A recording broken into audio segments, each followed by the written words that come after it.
Somewhere in your yard right now, growing through a crack, choking your flower bed, or sitting in a patch you have sprayed poison on more than once, there is a plant with more nutrition inside it than almost anything sold in the produce aisle at your grocery store, and you have spent years trying to kill it.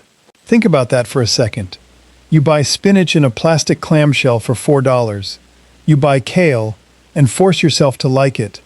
Meanwhile, 3 feet from your back door, something is growing for free that outperforms both of them, and instead of harvesting it, you rip it out by the root, bag it, and haul it to the curb. That is not a small mistake.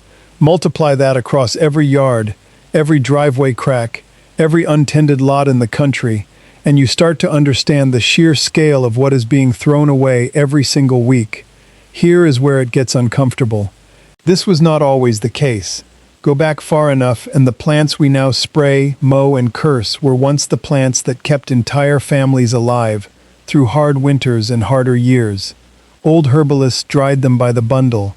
Farming households that had almost nothing else still had access to iron, calcium, and vitamin C.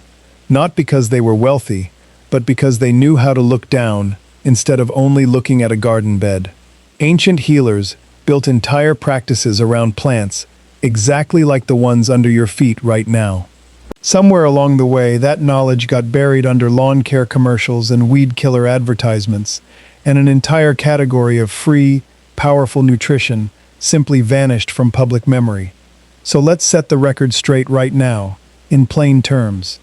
In the next few minutes, you are going to learn about 10 backyard weeds more nutritious than vegetables, plant for plant, gram for gram. Several of these completely outclass spinach, kale, and even farmed fish, and every single one of them is something you can identify today, not order online, not drive across town for, not pay a premium for at a specialty store. These are not rare herbs plucked from some mountainside on the other side of the world. They are common, overlooked, and most likely growing within 100 feet of wherever you are sitting right now. And before we go any further, there is one plant on this list I need you to stay for, because it will genuinely stop you in your tracks. It is a plant most people scrape off their patio without a second glance, sitting quietly in cracks in the sidewalk, in flower beds, in vegetable gardens all over the world, and it contains more omega-3 fatty acid than a piece of salmon. Not a small amount. More. Once you understand what that means, and once you see how easy it is to find, you will never look at the ground beneath your feet the same way again. We are getting there. But first, we start with the plant you already know by name, and the one you have probably pulled, sprayed, and cursed more times than you can count. Number 1, dandelion. You know this plant on sight. The yellow flower, the white puff that scatters in the wind the moment a child blows on it. It shows up in lawns, sidewalk cracks, garden beds, empty lots, practically anywhere sunlight touches soil, and most homeowners treat its arrival as a small emergency. Every part of it, root, leaf, and flower, is edible, and every part of it was once considered valuable rather than disposable. The leaves alone carry more vitamin A than a serving of spinach, along with a healthy dose of vitamin K and potassium. Ancient texts describe bitter herbs as part of purification and cleansing rituals, and dandelion greens fall squarely into that bitter, liver-supporting category that traditional herbalists leaned on for centuries. Historically, the leaves were tossed into salads while young and tender, or lightly steamed to soften their bite once they matured and turned slightly more bitter.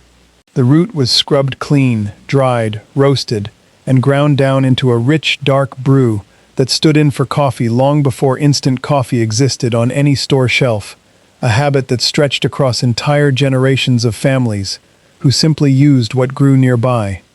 The flower itself was not wasted either. It was sometimes steeped or infused into oil, used the way a soothing balm might be used today. As always, if you are on medication or managing a health condition, do a little independent research, or speak with your doctor before making dandelion a regular habit, since it can interact with certain diuretics and blood thinners. But used sensibly in small, reasonable amounts, this is one of the most overlooked greens in the world, hiding under a name that makes people want to destroy it on sight. And if you thought dandelion was impressive, Wait until you hear what is growing right next to it in the very same patch of dirt. Number 2. Lamb's quarters. This one hides in plain sight in almost every vegetable garden on earth, and most people never learn its name. They just call it that tall thing that keeps coming back no matter how many times it gets pulled. Tall, with slightly dusty green leaves shaped like a goose's foot, sometimes dusted with a faint silvery coating that rubs off between your fingers. It grows so aggressively that most people rip it out before it ever gets a chance to flower. That is a mistake, and a costly one. Lamb's quarters carries more calcium than a glass of milk, ounce for ounce, along with a heavier dose of iron than spinach. Ancient agricultural communities across Europe and Asia actually cultivated it on purpose, long before it became labeled a weed by modern lawns and gardens. The leaves were boiled briefly, much like spinach, to soften their texture and reduce natural oxalates before eating, then drained and seasoned simply, often with little more than salt and a touch of fat. It was folded into soups, mashed into porridge, layered into savory pies in some rural European kitchens, or simply eaten as a quiet, humble green alongside whatever grain happened to be on hand that season. Entire households once depended on plants exactly like this one during lean months, when a garden vegetable was a luxury but a fast-growing green at the edge of a field was not. As with any wild plant, moderation and proper preparation matter, so look into safe intake levels yourself before making it a regular habit, particularly if you have a history of kidney stones. Because here is the truth nobody tells you. The next plant on this list is treated like an enemy by nearly every gardener alive, and it might be the single most useful survival plant in your entire yard. Number 3. Broadleaf plantain. Not the banana-like fruit. This is the low, flat weed with wide-ribbed leaves that grows in your lawn, along sidewalks, in parks, practically everywhere human feet have ever walked, often flattened into the exact shape of a footprint by the very people who never noticed it. Old-world herbalists called it the healer that follows man, because it seemed to sprout wherever people settled, trailing behind wagon wheels and boot soles across entire continents. And there was a reason for that reputation.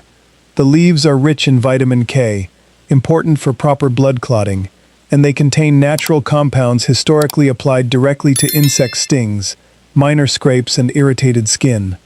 Traditionally, the leaf was crushed or chewed slightly to release its juices, then pressed directly against a sting, a scrape, or an insect bite, acting almost like an emergency remedy pulled straight from the ground with nothing but a person's own hands. Internally, young, tender leaves were added raw to salads, or the tougher, older leaves were simmered gently into a mild tea, valued for its soothing effect on an unsettled stomach. Some old farming communities dried the leaves in bundles specifically to have them ready through the colder months, when fresh green plants were harder to find. If you plan to use it topically or internally for the first time, patch test on your skin first, and research proper identification carefully, since several low, leafy plants share a similar growth pattern, and getting it wrong matters. Now here comes the one I promised you, the one hiding in plain sight, that quietly outperforms fish. Number 4. Purslane. This is the plant most people scrape off their patio without a second glance. Small, thick, reddish stems with fat little paddle-shaped leaves that almost look succulent. And it is, without question, one of the strangest nutritional discoveries in the plant world. Purslane contains more plant-based omega-3 fatty acid than nearly any other leafy green ever tested, outperforming farmed salmon gram for gram in certain comparisons. Mediterranean cultures ate it for generations, tossed raw into salads for its slightly lemony, crunchy bite, and it was considered a staple green in regions where fish was expensive or hard to come by. It was traditionally eaten fresh, tossed straight into a salad with tomatoes, cucumber, and a splash of olive oil, or lightly sautéed with garlic, the same way you might cook down any leafy green in a hot pan. Nothing complicated, nothing that required a laboratory, a supplement aisle, or a fishing boat.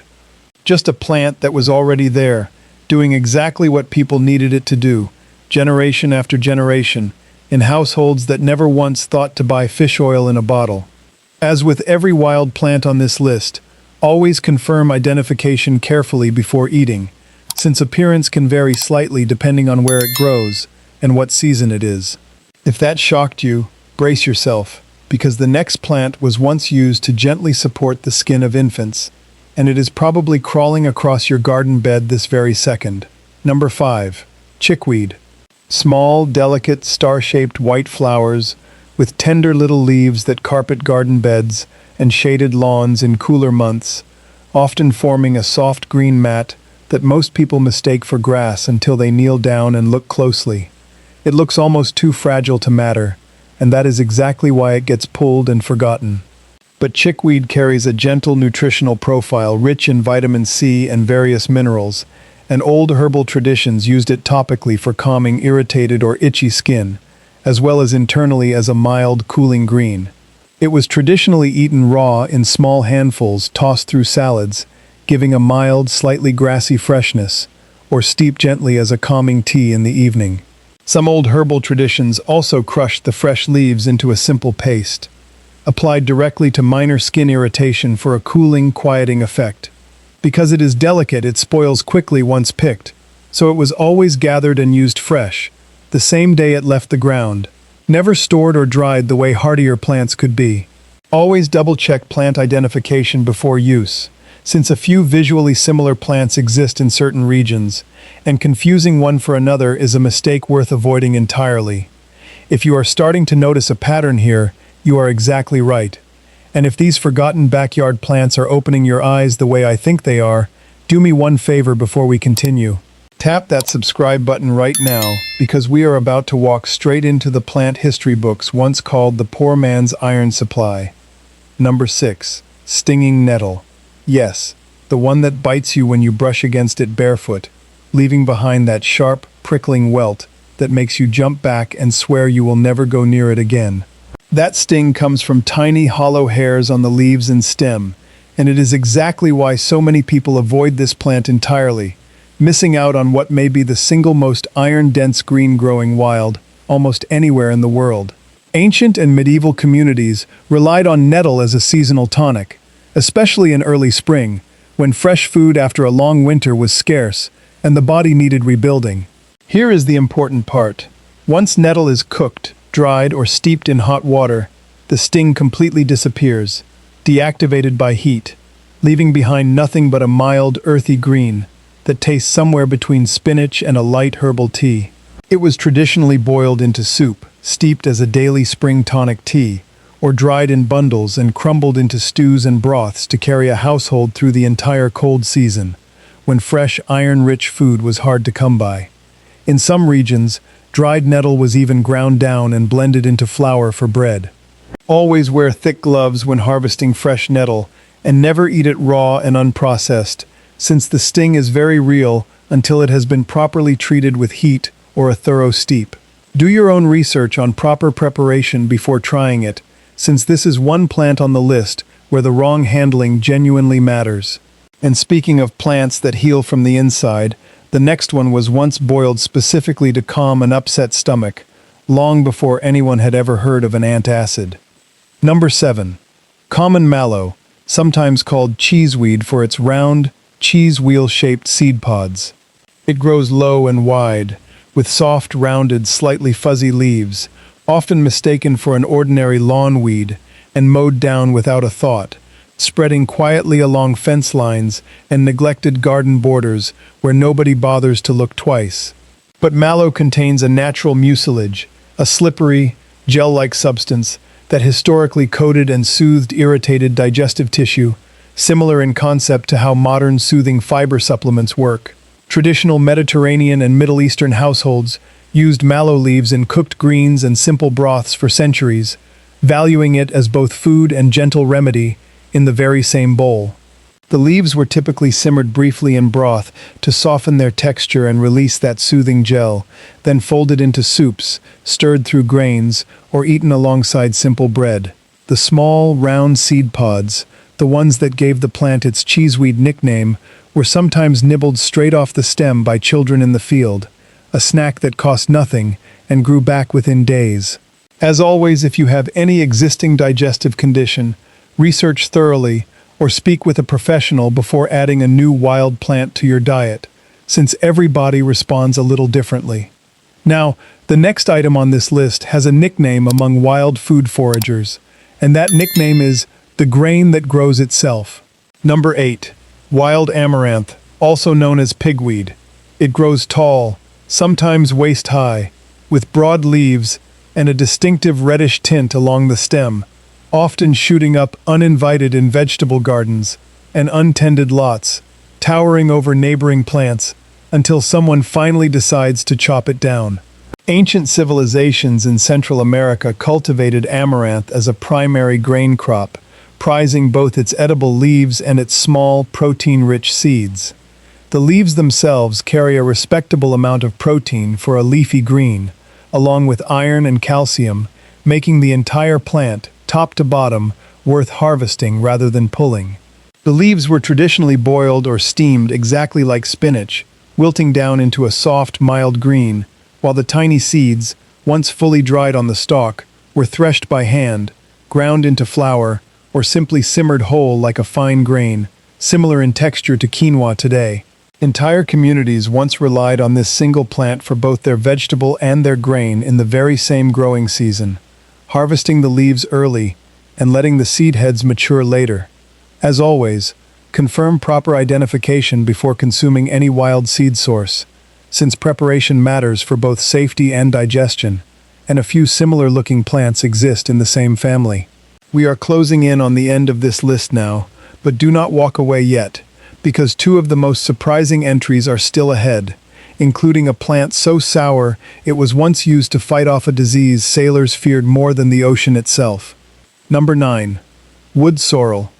Small, clover-like leaves, often a deep green or reddish purple, sometimes confused with actual clover, but instantly identifiable by its distinct sour lemony taste the moment you bite into it, a flavor so specific that once you taste it, you never forget it. That sourness comes from natural oxalic acid, and it is precisely why wood sorrel was historically chewed by travelers, sailors, and foragers as a quick source of vitamin C, long before citrus fruit was available in every season and every region. It was traditionally eaten raw, straight from the ground, in small pinches, as a refreshing trailside snack that woke up the mouth with a single bite, or occasionally steeped into a light, tart tea, sweetened slightly for children who found the flavor a little too sharp on its own. Foragers passing through unfamiliar terrain leaned on plants exactly like this one, small, common, and easy to identify by taste alone, as a quick, low-effort way to fend off nutritional gaps on a long journey. Because of its natural oxalic acid content, it is best enjoyed in small, moderate amounts rather than large quantities, and anyone with kidney concerns should research this one carefully before making it a regular habit. Now, before we get to the final plant on this list, there is something important you need to understand, because knowing what these plants can do means nothing if you are combining them carelessly or preparing them the wrong way. So if any of this has surprised you so far, drop a comment and tell me which plant on this list you had absolutely no idea about, because I read every single one. And now, we arrive at the final plant, the one that closes this list with the most historical weight behind it. Number 10. Red clover. You have walked past entire fields of it without a second thought, maybe even sat on a picnic blanket surrounded by it. Small pink-purple flower heads sitting on top of a familiar three-leaf stem, growing wild in yards, meadows, and roadside patches almost everywhere. For generations, red clover blossoms were dried and steeped into tea, valued as what old herbal tradition often called a blood purifier, a gentle plant used seasonally to support the body during periods of renewal and change. It contains natural plant compounds known as isoflavones, which modern research has studied for their broader role in the body, particularly around hormonal balance. Historically, only the flower heads were used, never the leaves or stem, picked at their fullest bloom and dried thoroughly in a shaded, well-ventilated space, before being steeped into a mild, slightly sweet tea, often taken as part of a seasonal routine rather than an everyday habit.